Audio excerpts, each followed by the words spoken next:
এই বন্যার পানিতে যারা আটকা পড়ছে তাদের একটি কথা যে ভাই আমাদেরকে একটু পানি দেন, একটু খাওয়ার পানি দেন, একটু মেডিসিন দেন।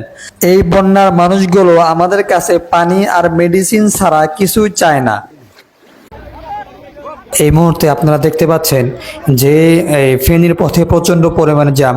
এই জ্যাম থাকার কারণে যে লোকগুলো এই বন্যার লোকদের জন্য ত্রাণ নিয়ে যাচ্ছি, তারা সকলেই আটকা পড়েছি। সেক্ষেত্রে আমরা অনেকক্ষণ 3-4 ঘন্টা জ্যামে থাকার পর চিন্তা ভাবনা করলাম যে এখন কিছু করা দরকার। সেই ক্ষেত্রে আমরা যারা যাচ্ছি সকলে মিলে পরামর্শ করলাম, পরামর্শ করার পর নামলাম। গাড়ি থেকে নেমে সমস্ত গাড়িগুলো সাইড করে যেগুলো গাড়ি ত্রাণের জন্য যাচ্ছে সেগুলো গাড়িকে আমরা আগে যাওয়ার ব্যবস্থা করলাম। আলহামদুলিল্লাহ শেষ পর্যন্ত আমরা চলে আসি।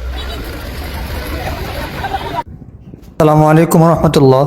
আল্লাহর কাছে লাখ লাখ শুক্রিয়া, শেষ পর্যন্ত এই জ্যামজট ফেলে আমরা এই নোয়াখালী সোনাইমুড়ি এলাকায় আসার আল্লাহ তাআলা তৌফিক দান করেছেন।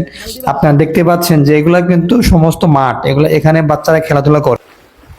এখন যে রাস্তাতে আমরা যাচ্ছি যে নৌকা দিয়ে, এই রাস্তাতে মূলত সবসময় মানুষ আসা যাওয়া করতো, হাঁটা চলা করতো। এখন এখানে এই পরিমাণ পানি, কোমর পর্যন্ত পানি, মানুষ এখানে নৌকাতে চলাফেরা করতেছে এবং অনেক মানুষ বাড়ি ঘরে খাটের উপরে, ড্রামের উপরে বসে আছে।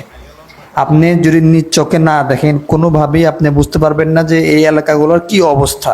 সকলেই ফেনীর দিকে যাচ্ছে, আমরা জানি যে ফেনীতে অনেক ভয়াবহ অবস্থা। তারপরেও আমরা যে এলাকায় আছি এখানে অনেক মারাত্মক অবস্থা, এখানে কোনো মানুষ সাহায্যের জন্য আসে নাই। আমরা আসার পরে দেখলাম এখানকার মানুষ হাহাকার হয়ে যাচ্ছে। পরে আমরা গাড়ি থামিয়ে এখানে একটু আসলাম, আসার পর দেখি এখানেও অবস্থা খুবই খারাপ। আপনারা বলতে পারেন আমরা যে এলাকায় আসছি এই এলাকায় ঠিকঠাকভাবে হচ্ছে যে মানুষ যে আশ্রয় কেন্দ্র সেটাও নাই। মানুষজন নিজ নিজ বাড়িতে অবস্থান করতেছে, কিন্তু অবস্থান যে করতেছে কিভাবে করতেছে একমাত্র আল্লাহ পাক ভালো জানেন আর তারাই ভালো জানেন। আপনারা যদি স্বচক্ষে না দেখেন তাহলে কখনোই বুঝতে পারবেন না যে তারা কোন অবস্থাতে আছে।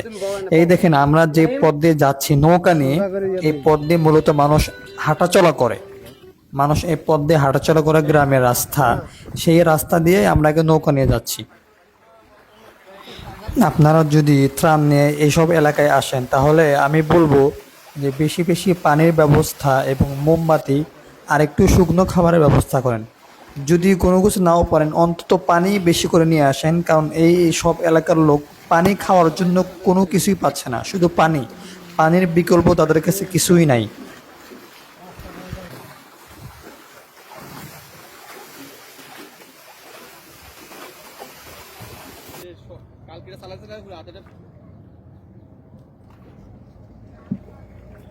পানি বেশি না, এই কারণে শক্তি পাওয়া যায় না।